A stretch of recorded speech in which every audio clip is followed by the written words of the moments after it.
Hello everybody! Today I wanted to do something a little different. Since we're like 2 weeks into 2024, I thought it'd be nice to look back on 2023, all the different kinds of media that I consumed, because we need all the good stuff we can get in our hellscape of an entertainment landscape today. So today I wanted to go over all the different movies and shows that I watched this year. I'll do stuff with video games like some other time when I get far enough and a couple other games to figure out whether or not they can be Game of the Year contenders, but today I just wanted to focus on like movies and shows, since I could just very quickly like summarize them. I don't want to spend too long on these, if only so this video won't be over an hour long. But yeah, this is something where I could just go off unscripted and just ramble on about everything that I watched.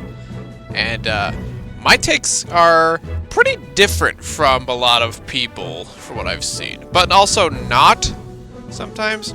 And some I just have no idea what people think. So this will be really fun. I'm gonna start with shows first, because there's less of them. So first up, I don't know if this is cheating, because technically this season started in 2022, but first up is season 34 of The Simpsons, because The Simpsons is just eternal, I guess. Season 34, for what I've seen, is generally considered one of the better modern seasons. I know season 33 was like widely praised, of people going like, "Oh my god, The Simpsons is actually good again," after like over a decade of just plateauing at mediocrity. Well, there are always good episodes in like every season that I'll go back to. Season 34.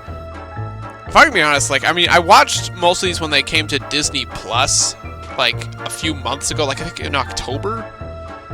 They generally put out the last season on Disney Plus when the next season starts. So, yeah, that's why. The ones I mostly remember are, well, the two-part Halloween thing, where they had, like, a whole movie parody, like for one. They did a parody of It. They called it Not It. And then a regular Treehouse of Horror the following week. And I'll start with Not It. That was really fun.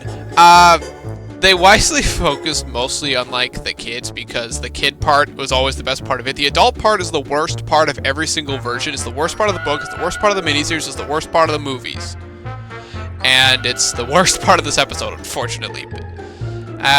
It was fine. I like seeing, you know, Homer and Marge and Comic Book Guy and Moe and Carl, in, like, the positions of, like, the kids from the miniseries. Although, you know, The Simpsons was running when that miniseries aired. Methinks this show's been on a bit too long. And afterward, we had a pretty typical Treehouse of Horror. Although, honestly, like, this is one of the better ones from... I'd say it's probably the best one we've had in, like, over a decade. The first segment about the Babadook parody is fine.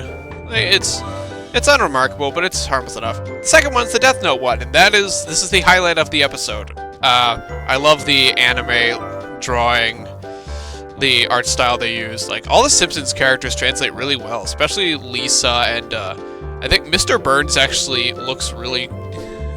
They make him look, like, weird and gross in, like, a way that, like, you can't really do with the regular Simpsons art style.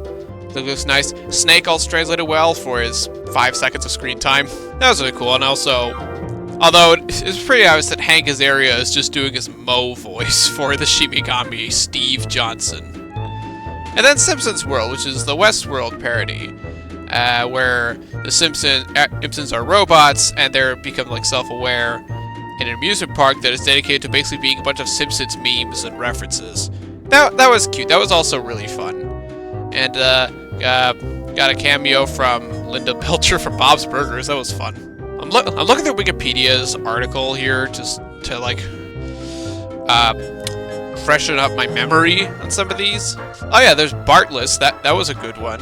The one where Homer and Marge have a dream where like Bart isn't their son, but they still like interact with them, and you know they still come to appreciate it, because like the plot was originally just like Homer Marge being mad at Bart for, you know, being Bart and being destructive. Although other people like see him as like, you know, helping out, kinda.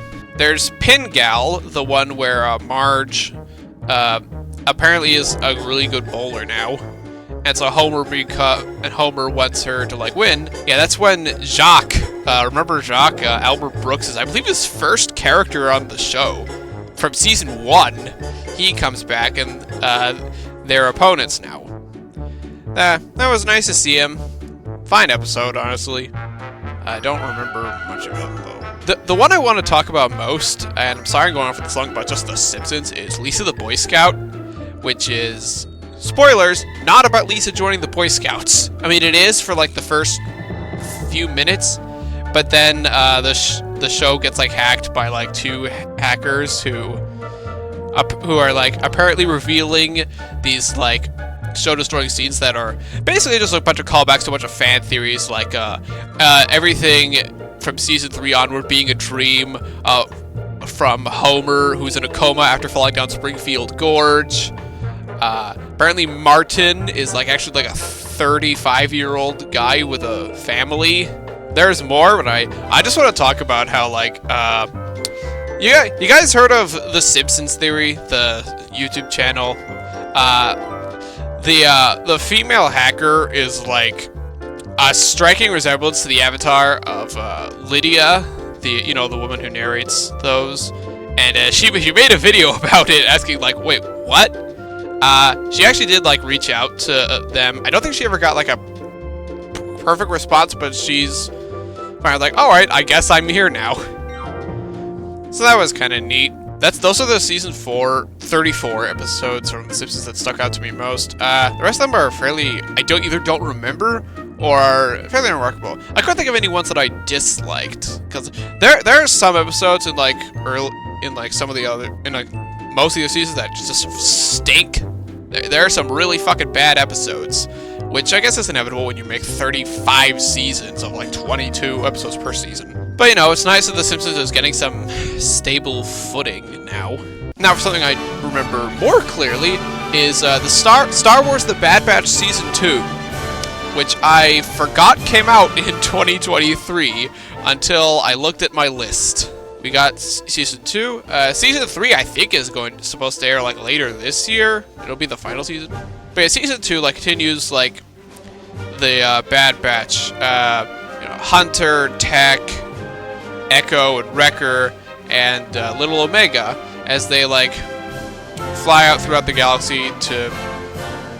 At first they're still doing like odd jobs for Sid, the Lizard Queen. I don't know, that's just what I'm gonna call her. But later they stop and they just sort of get tangled up with some Empire stuff. We also cut to Crosshair a couple times, and his episodes are the best ones. Like there's one where he's working with Cody, and Cody's like, are we doing the right thing? And Crosshair's like, we're following orders. That's not his voice at all, but by the way, again, I have to credit D. Bradley Baker for making every single clone have kind of the same voice, but not. They all sound distinct, so you can always tell who's who. The other one is on an outpost with just the worst lieutenant ever. Like, seriously, after this episode came out, people were immediately making comparisons to Pong Krell. And if you know anything about Pong Krell, you know that is a very, very bad thing for the character, anyway. Good for us, because it means we can make more funny memes. But yeah, there's an episode about, like, the Zillo Beast. Yeah, I remember that from Clone Wars Season 2, all the way back in, like, 2009. Yeah, they followed up on that. That was fun. There's an episode where there's, like, there's a giant tsunami that crashes into another one. Again, this is, like, at the very beginning of the year, so my memory's kind of fuzzy on it.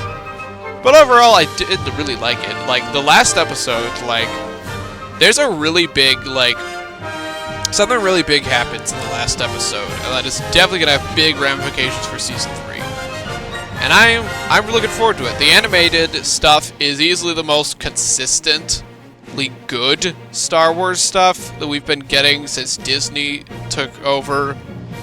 And yeah, I am genuinely, like, excited to see what they do next. Oh, and we're not done with Star Wars, because I also watched the Ahsoka show. I don't know if there was another Star Wars show that came out in 2023. I didn't watch it either way. Like, I watched like most of the Star Wars shows. I thought Book of Boba Fett was really boring, dull, except for the 2 episodes where it basically became Mandalorian Season 2.5. Obi-Wan Kenobi I thought was passable. You know, there's some good stuff that I like going back to, but the rest of it's pretty forgettable. And I'd say, I watched episode 1 of Andor. I haven't watched the rest of it, so I can't really form a full opinion of it, though. And also, I've watched a few episodes of Mandalorian, but I still haven't seen most of it. I'd say Ahsoka is definitely a step up from Book of Boba Fett and Obi-Wan Kenobi. Like, it actually has a cast of characters that I care about, because it's the cast from Star Wars Rebels. Yeah, we finally got to see, like, Hera and Sabine and Ezra in, like, live action. That's really cool. And they look the part, for the most part. Especially, like, Ezra's, like, Space Jesus look that, in episode, like, 5 or 6, when they reunite with him, because, yeah, spoilers, they reunite with him. Like, of course they were.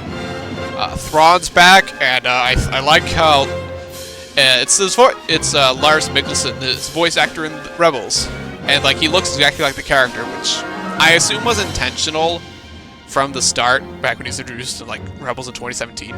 But yeah, honestly, I think I like him here more. Like, I feel like he has a much better presence than he did in Rebels. I think in Rebels fine, but like here, I can see why he feels more convincing as like a threat.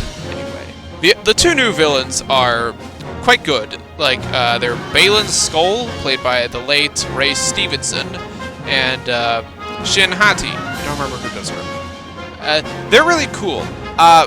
Villains in like the other Star Wars shows so far, like Book of Boba Fett and Obi-Wan, have been pretty lame, if you're being honest. Like, aside from like already existing characters like Darth Vader.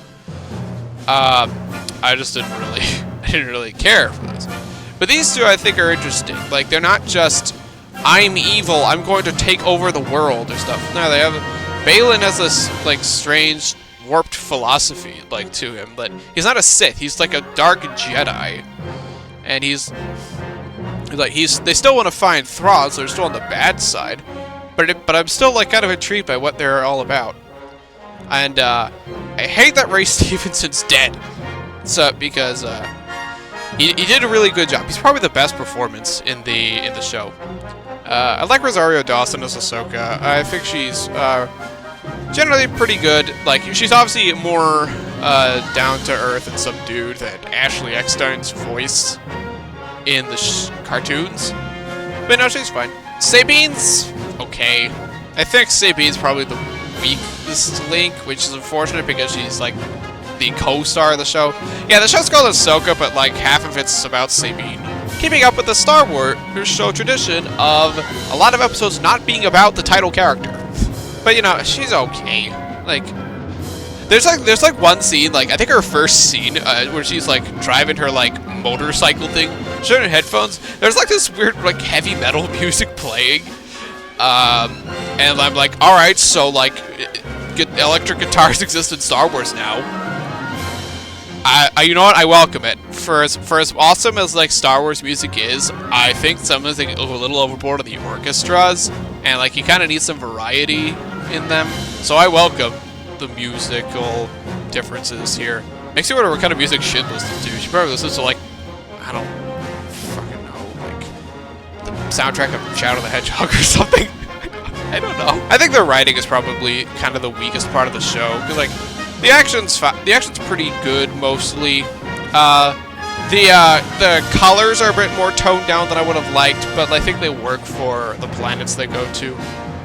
The writing is again probably the thing, because like Sabine is trying to find Ezra, but like it's almost a borderline obsession at points. Like she literally like opens the map to give the bad guys the map to Thrawn just because she thinks Ezra is there. And she ends up being right, but that does sort of lead to Thrawn escaping. And so, oops. Also, the best episode is episode 5, like the one where Hayden Christensen shows up as Force Ghost Anakin. Like, I don't want to spoil what happens there because I think Star Wars fans should probably watch it for themselves. I mean, they probably have watched it by now. But like that sequence with Anakin is like peak Star Wars. See, this is why I still keep up with this stupid, inconsistent franchise. Overall, I liked Ahsoka. I think there really probably should be a season 2 because season 1 ends on a cliffhanger. Because of course it does. But since Ray Stevenson's dead, I don't know what they're gonna do. I'm not gonna spend too much time with this next one because I'm already doing like a vlog sort of impressions review series on it with each episode. But yeah, the Percy Jackson show started in December. It's continuing up until like late January. And yeah, so far I'm liking it. I'm a really big Percy Jackson fan. I've been since I was like 9. And it was really, and the movies were not good, so it was neat to see like another take on it. And it is, so far it is miles better than the movies. I wouldn't call it anything great so far. Like the episodes we've had are enjoyable, but like nothing super special. But I mean, the Lightning Thief book wasn't anything super special compared to the rest. Season 2 is apparently going under writing, but Rick Riordan said that it hasn't been greenlit yet. And this is a time-sensitive show because it focuses on like kids growing up. So you're gonna have to work really fast if you want to do all 5 books. But yeah, I enjoy it. The performances are good, even though the actors look like nothing like how the characters like are described. I don't think a single one of them even looks close. But you know, the performances are what matters most, and they all do a good job. And there we go. Watch my vlogs to like get my full impressions of like each episode as they come out, which are gonna be on the card up here, I think. I'm not looking at my screen right now. And then the last show I watched is season 2 of What If. There's a lot of like seasons of shows that sequel seasons of shows that I watched. What If is like easily my favorite thing to come out of the MCU like post Endgame. Like a lot of people, I've just been growing like kind of tired, and I was like, can this just end already? But What If is different because 1, it's animated, so it's like a breath of fresh air, and 2, like it's not connected to anything. These are all like standalone stuff, mostly. But yeah, you don't have to watch the movies in order to get the plot of one of the episodes. And yeah, they're mostly pretty good. Episode 1 is probably my least favorite. Nebula's fine. I just don't really care about her much. Episode 2 is like really fun because it's like we get to see like their progenitor like people like forming a team. So yeah, Hank Pym, Peggy Carter, Howard Stark, the woman from Captain Marvel who actually died before Carol Danvers became the character. And that was fun. I think they got everyone from the movies back to do them. So yeah, it's Michael Douglas and Lawrence Fishburne's character from Ant-Man and the Wasp, which I completely forgot he even existed. So when I saw that character, I was like, what the hell is this? But that was fun. Kurt Russell is a much more serious ego here. Like, he's almost borderline humorless. But he's like, I really like this take. It makes him look much more intimidating. Episode 3. What was episode 3? Oh yeah, it was the Christmas one with Happy Hogan, which I think Jon Favreau pushed for. Where Happy is like guarding Avengers Tower while the Avengers are off doing their own thing, and then like the villain from Iron Man 2, the corporate guy, Sam Rockwell's character, comes in and he's like, I'm gonna like steal Christmas.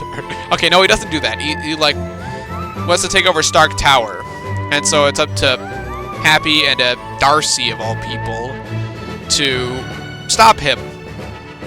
And it's cute. I still don't like Darcy, but I think she's like probably at her most tolerable here. And Happy turns into the Amazing Bulk. Okay, he doesn't. The transformation name is the Freak, which is from the comics, but it looks like the Amazing Bulk, and I love that. Episode 4?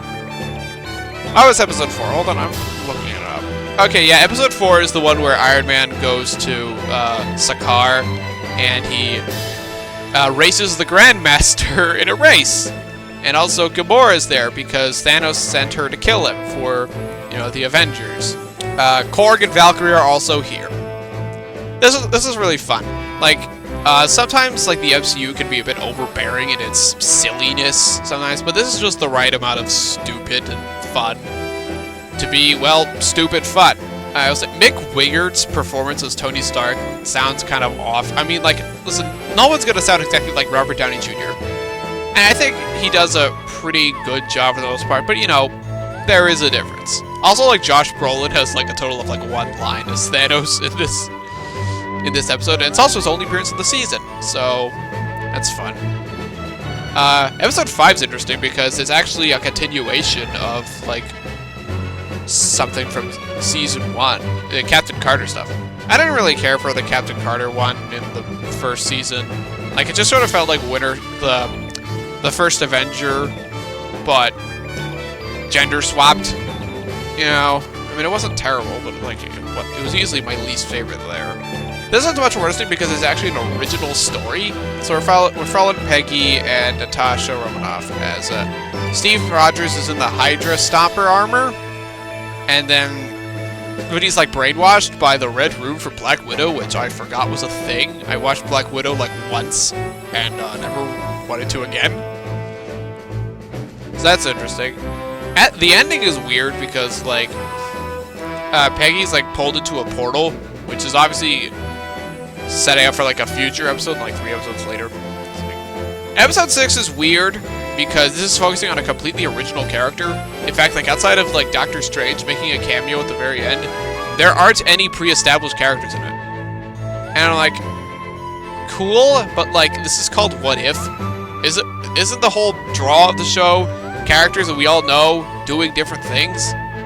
It's weird. Main character's name is Kahori. She's a Mohawk.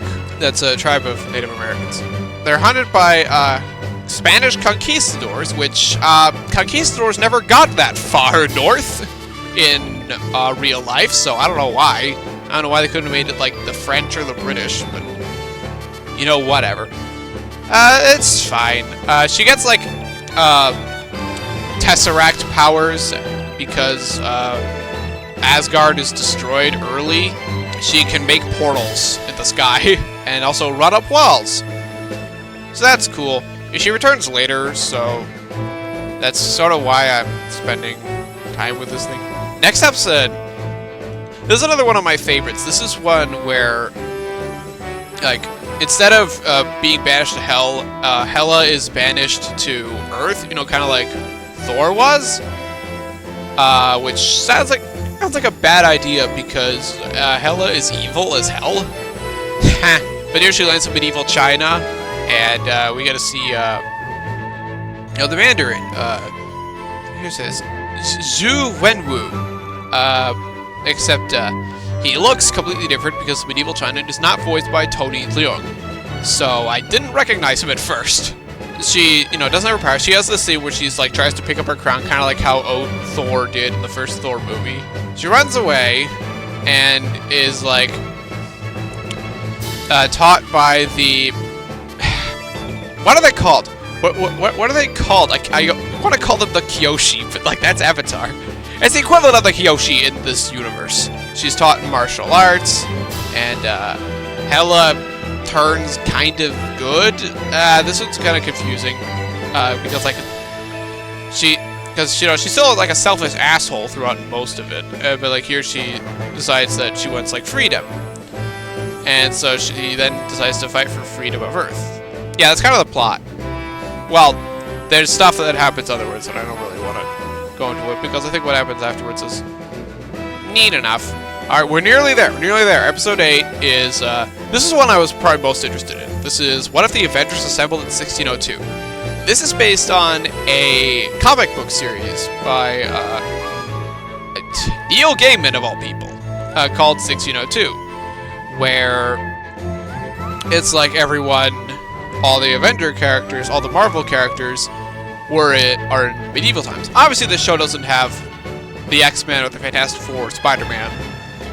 It's pretty different from the comic. I haven't read the comic, but I do know there's like a lot of differences here. So they're in like, yeah, I think they're in England? Although like the only people with British accents are Thor and Loki. Like, the only one who's bothering with an accent is Jon Favreau. Happy Hogan is working for Thor, and he's kind of an asshole. He's got a mustache. Looks really funny. But this is where Captain Carter was pulled into at the end of episode 5 by Wanda Merlin. You couldn't have come up with a more something that rolls off the tongue better. Wanda Merlin sounds weird. I do love Sir Nicholas Fury. That is a great name. Wanda pulled Captain Carter in to like save people from tears in reality that are sucking people up. But after she fails, Thor decides to persecute her. She works with like Tony Stark, who is still an inventor, but he's also drunk, which he is in the comics. He's not really so much that in the movies. Steve Rogers is Rogers Hood, along with Bucky and Scott Lang. That was cute. They have a sword fight. Most of them don't seem to have any powers. Bruce Banner still turns into the Hulk, and Happy turns into the Freak, and they fight. You know, that's cute. Happy can still talk while he's in Freak form, but they get the time stone from the scepter, which Thor has here. Loki's just an actor, and he really likes his Yorick skull. But yeah, they get the time stone, and they reveal that like Rogers is the first one there, and he's the reason why all these rifts in time are happening. And the time stone is used to send him back and everyone else back, because turns out none of them are from this time period. And yeah, this is like a full episode summary, I know, but it ties into the very next one, so I feel like I had to. And so Captain Carter's still stuck there. Then Strange Supreme comes, at least episode 9, where he sends Carter out to catch Kahori from episode 6. And that's all I'm gonna say, because a lot of crazy stuff happens afterwards. Listen, I'm sorry I spent so long rambling about this stuff, but like this is the one I wanted to talk about most. And yeah, it's still enjoyable. Like there's obviously some episodes are better than others. Like the ones I spent talking for like 3 minutes about. It is fun. Season 3 is on its way pretty soon, from what I've seen. Like there's already a teaser for season 3, which has like the Red Guardian and Bucky in a car. They're doing like a Mad Max thing or something. I don't know. Yeah, that's all the shows I watched. Like, we'll move on to movies now. All right, looking at my list of things here, I just noticed that like all but like 2 or 3 things I watched were things I watched on Disney Plus. I know there's like stuff on Netflix. I know you guys are like, you idiot, why didn't you watch Scott Pilgrim or Nimona or something? And I'm like, I don't know. I feel like Disney Plus, it's easier to see new stuff because there's fewer stuff coming in. Like Netflix stuff comes and goes all the time. But don't worry, if you think I'm being too nice to Disney today, the first movie I'm going to talk about is Ant-Man and the Wasp: Quantumania. Yeah, that was not good. That was a bad movie.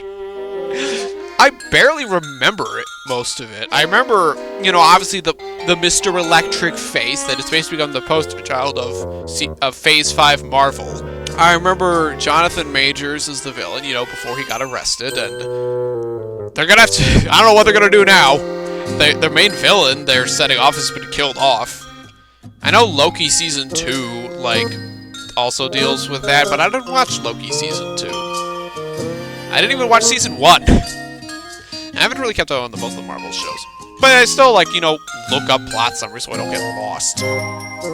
But again, I, like, remember almost nothing about this one, other than, like, the effects being mostly pretty terrible, and not much of consequence happening.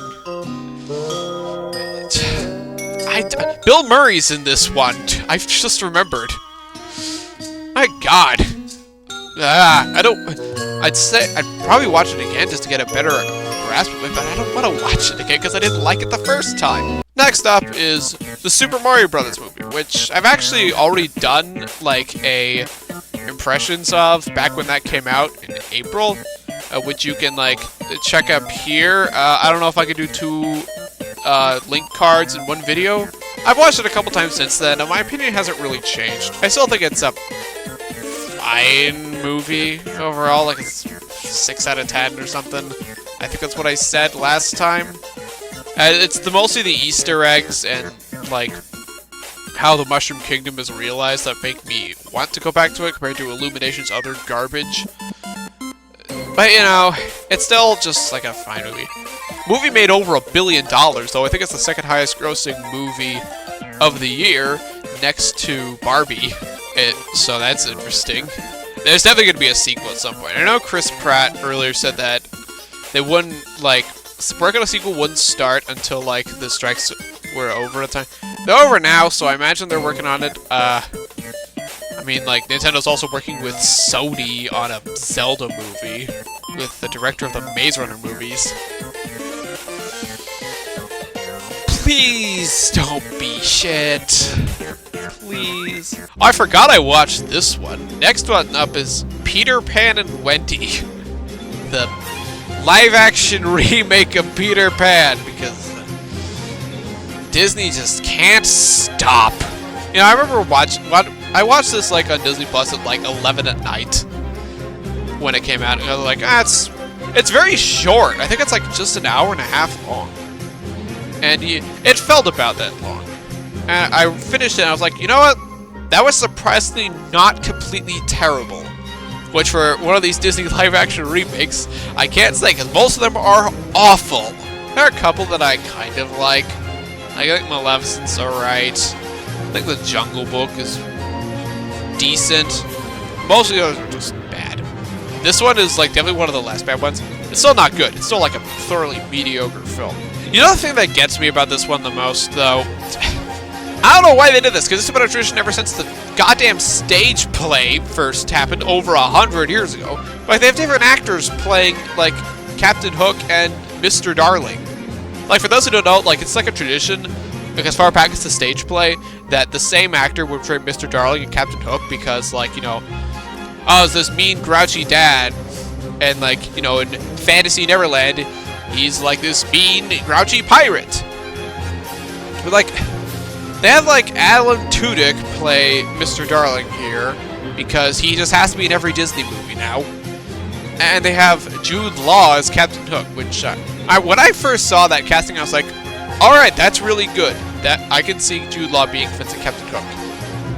I don't know what his character is here. Like, they removed, like, most of the fun from him. He's just really depressed and very serious. It's like, that's not what I imagine Captain Hook like at all. I mean, I don't want every version of Captain Hook to be like the animated movie, where he's basically just a joke. Or where, like, almost everything he does is played for laughs. Because, like, haha, look at him being chased by the crocodile. Yeah, that's fun. But, like, Steven Spielberg's Hook, I think, had a interesting where he's just, like, where he's all, like, you know, kind of proper, but he's still, you know, grouchy, and he tries to commit suicide multiple times. And then, like, there's the 2003 film where Jason Isaacs plays a weird, Sirius Black looking like Captain Hook. That was very serious. I know that one has a lot of fangirls. It's alright. I don't know. This is just weird. Also, like, stand-up comedian Jim Gaffigan is Smee, and I'm like, he's also pretty serious in this one. I'm like, what is happening?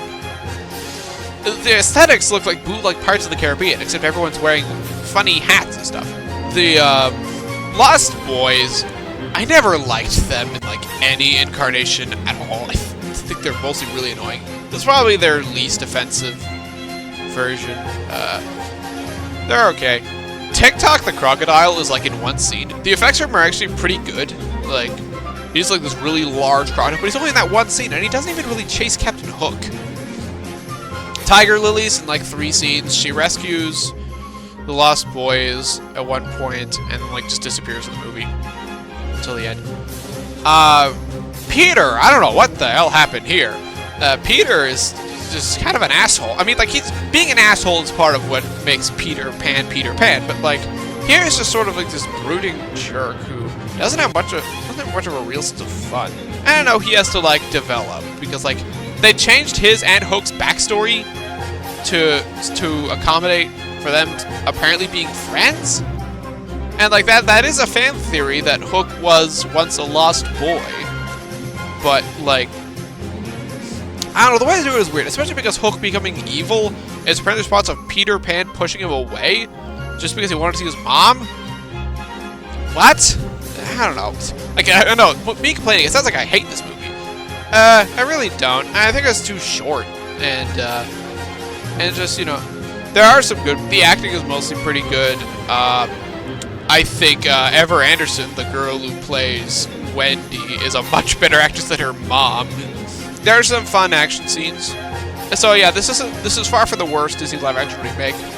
It's not a very high bar, but you know, whatever. It's like a 5 out of 10 movie. I probably won't watch it again. Maybe I'll come back to it later and decide that I hate it more, but on to something positive. Next is Guardians of the Galaxy Volume 3. So this is like the only Marvel movie this year I was actively like anticipating. I didn't watch it in theaters. I think the Mario movie is still like the only movie I watched in theaters in 2023. But Guardians 3, this was a good time. I still think Guardians 2 is probably my favorite of them, but like this is probably second place. I like Guardians 1 fine, but I like the bigger punches that 2 and 3 make. Guardians 3 is very much Rocket's story. Like, Rocket is what holds it together. Especially with, like, the villain, the High Evolutionary, who is, like, probably one of the most psychotic Marvel villains we've seen in a while. I really liked the... I forgot who played him, but, like, his performance was, like, really, really good. I will say, I think the cute animals being with Rocket is a little bit heartstring pulley. Like, you can kind of see the puppeteers pulling the strings. Figuratively, obviously, the animals are CG. Like, I'm talking like emotionally. It was pretty funny too. Like, the humor in like a lot of recent Marvel movies is mostly just taking me out of the movie. But since Guardians was always about like mixing humor with drama, I think it works a lot better here. The ending, I think, is pretty nice. Like, it's much like Endgame, it's like actually conclusive. It actually ends things. And isn't focused on setting up a billion other things. So that's nice. This is definitely going to be James Gunn has already said this is going to be the last of the Guardians movies, at least under him. As soon as he's moving to helm the new DCEU. Alright. Good luck, you're gonna need it. I didn't watch any DC movies this year, and something tells me I was not missing out on a damn thing. Speaking of not missing out on a damn thing, that's what I wish happened with Indiana Jones and the Dial of Destiny. Oh, man.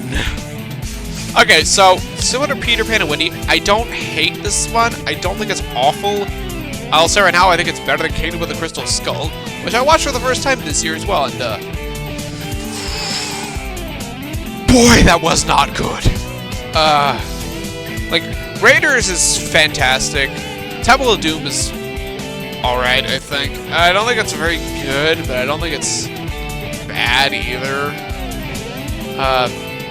Last Crusade's my favorite. That's legit like one of my favorite like adventure movies ever. And Kingdom of the Crystal Skull was pretty bad. This one's just this one's better than Kingdom of the Crystal Skull, but still not very good. We have James Mangold directing this one. He directed Logan, for those who remember, and Logan was, of course, amazing. So there was some hope for a lot of people. I don't know. I didn't really have any expectations going into this, and I know this has been like development hell for years. Wasn't this announced back in 2015 or something? So this movie has time travel in it. I mean, like, apparently the Dial of Destiny is like some Archimedes made to like be able to like travel to points in time. All right. I mean, like, I guess it's the next logical step after Aliens in the fourth one.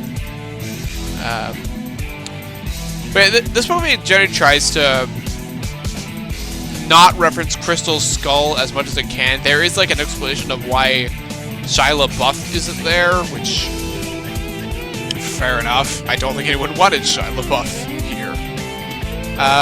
His replacement isn't much better, I'll say. So, Indy has a goddaughter now. And... Alright, so I think Phoebe Waller-Bridge plays her fine. But, like, she's just kind of an asshole. Like, the character is. Like, she's like, oh, I only care about one thing, cash. And, like, obviously, we know where this plot is going. We know she's going to turn good because that's not even a spoiler. That's how movies work.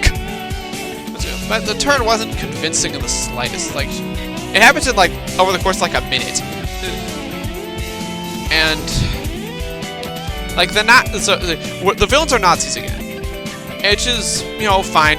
Villains of 1 and 3 were Nazis, so I guess it's a nice bookend. Mads Mikkelsen plays the main villain quite well. I don't remember the villain's name. You know, he's suitably psychotic in Mads Mikkelsen's trademark understated way. The action's fine. Like, there's still a lot of really fast cuts in some of them, which I don't think fits Indiana Jones. But for the most part, it works. I don't think none of them approach like how good like the tank chase scene in Last Crusade is. But you know, they're fine. This is definitely going to be the last one, because Harrison Ford is like, he's like 80 or something. I already had this problem with Crystal Skull, but like Harrison Ford, just like, he's so old. Like, seeing him this old is depressing. And to be fair, this movie does at least acknowledge the fact that he's old and tired and not what he used to be. So he does do more of like guy work. He's not in like the action scenes that's Helena Shaw is. The kid's fine. I swear to God though, like there's a scene where they're on a boat and the kid is wearing like a straw hat or something, and I swear he looks exactly like Luffy from One Piece. Like exactly. I know that One Piece Netflix series came out this year. I didn't watch that either because not really interested. But like, it looks exactly like Luffy, and I'm like, that took me out of the movie every time I saw him on that boat. And I swear that must have been on purpose, because like he doesn't have the hat on any other time in the movie, just on the boat. I will say I do appreciate that these Indiana Jones movies do keep finding new things for them to do. Because like, while Star Wars just kind of sort of retreads a lot of the same ground, Indiana Jones movies have always come up with like new concepts for them to explore, even if some of them are dumb. Like you know, the first one was about like when they were in Egypt, they were about like the Ark of the Covenant. You know, like Temple of Doom they were in like ancient like Indian like temple, which well, I have thoughts on that, but it's not really relevant right now. Last Crusade is about finding the Holy Grail. Kingdom Crystal Skull was aliens and communists. And here, it's time travel. This movie is not very good, but it's not terrible either. It's better than Crystal Skull, but it's still my second least favorite. Yeah, I need to pick me up. And thankfully, Disney put out something a lot better in September. It was the Once Upon a Studio short, which was originally supposed to be like in the beginning of Wish, but they decided to release on Disney Plus early, and it's on their YouTube channel, so you can watch it right now if you want. And it is easily my favorite thing that Disney put out this year by a mile. Like, it's just really nice. Not only do they bring like characters from like all the Disney movies, even the stuff that people don't really like Chicken Little or Home on the Range. Remember that movie? If you do, I apologize. My God, that was bad. But yeah, like Dinosaurs there, Meet the Robinsons, Black Cauldron, the Aristocats, like all of them, everyone. It's like Disney Smash Ultimate. Everyone is here, and they're all animated like as close to the original styles as they can. Like, even like obviously everyone who's 2D animated is 2D animated before, but even like the ones like 101 Dalmatians, Jungle Book, like Black Cauldron, like they're still animated with like that sketchiness that they had in those days. That's really going the extra mile. They got a lot of the voice actors to come back, like even the ones who haven't played them in decades. They got Tom Hulse to sing a line as Quasimodo. He is not... that one was Hunchback, like, almost 30 years ago. Jeremy Irons, like, got to say, I'm surrounded by idiots again. Richard White, like Gaston's voice actor, got to hum a little bit of the Gaston theme. How the hell did they get all these guys? Especially when a lot of these haven't done anything with their characters in, again, like 30, maybe even 40 years for some of them. I guess if I had to nitpick, some of the audio is a bit weird. Like most of it's new recordings, but sometimes it's just audio taken directly from the movies, and it is really distracting when that happens. Like a Peter Pan weirdly does both. Like he's got one, like he says like "Aye aye, Captain," which I don't think he ever said in the movie, and that's a new voice line. But then he goes, "Here we go." That is directly from Peter Pan, and it's the audio quality is different enough for me to like. Wait a minute. I think Winnie the Pooh does that too. Like Pooh's audio, when he's like stuck in the painting and they're trying to pull him out, is taken directly from that episode where he's stuck in Rabbit's house. But then he sings a bit of "When You Wish Upon a Star," and that's new. That's a new recording from Jim Cummings. But yeah, the ending is real cute, where they all get together for like a picture. And initially, because Goofy's the one taking the picture, which who gave him that job? Mickey, you're an idiot. Of course, Goofy messes up and breaks the camera, and everyone gets sad and depressed. Then they all start playing "When You Wish Upon a Star." It starts with the rooster from Robin Hood. I forgot his name. Like he starts like strumming along, and then like some other characters win it, and like Belle and Bee start singing, and then everyone else starts singing. Even Hades, even though Hades is like, oh, I knew this was gonna happen, so he's not happy, but he still sings.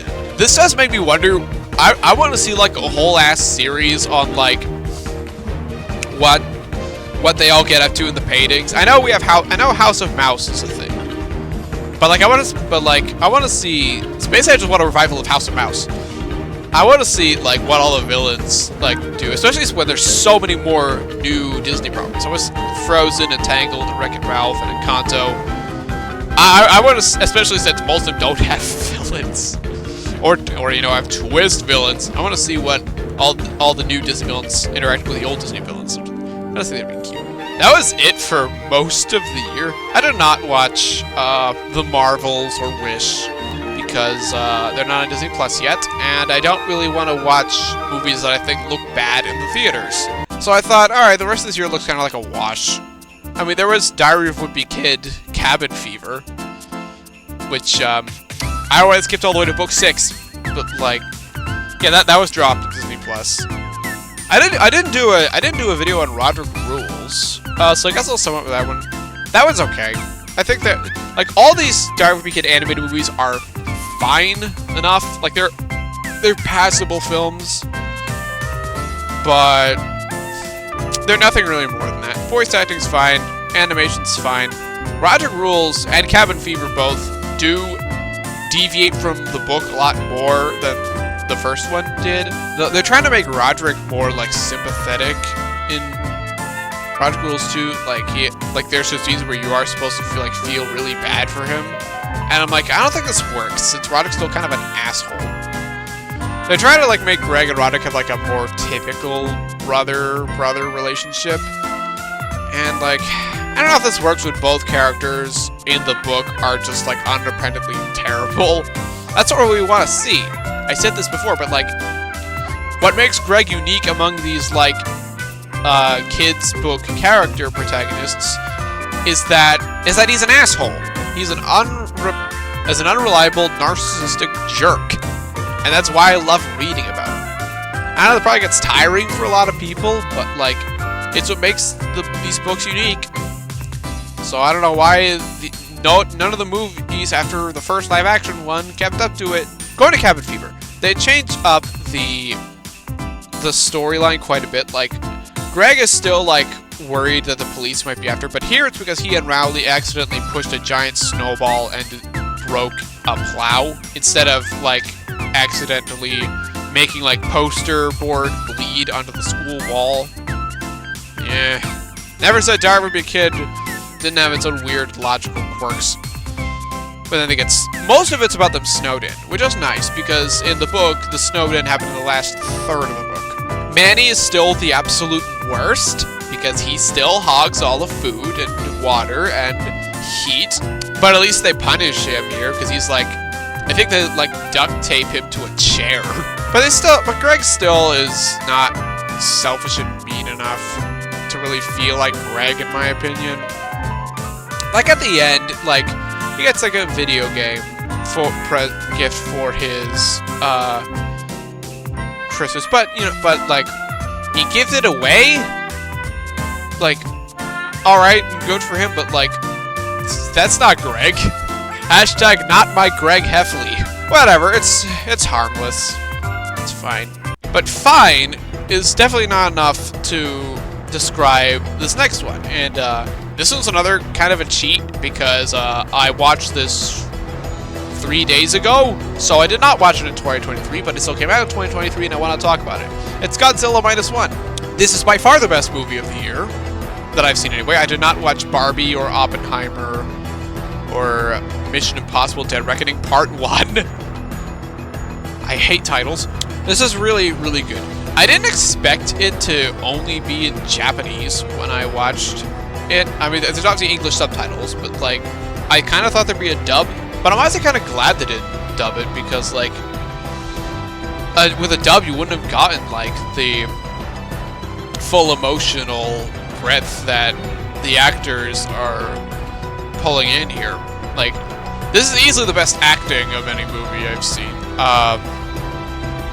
Like their emotions are so like visceral in a way that I don't think I've seen in a Hollywood movie in like so long, if ever. Like the main character, like when he's like screaming in agony when he thinks he's lost everything, like it's heart-wrenching. I don't want to spoil the plot, honestly. I think you guys all have to watch for yourself. But the story of Koichi Shikishima, I think that's how you pronounce that. I'm looking at Wikipedia. It's really compelling. Like everyone is interesting. Everyone is fun to watch. Everyone is really likable. Like even the character who you think is gonna be like a jerk, even he is like. But you feel his motivation is understandable, but he still like comes around in the end, and like everyone's really endearing and stuff. Ryonosuke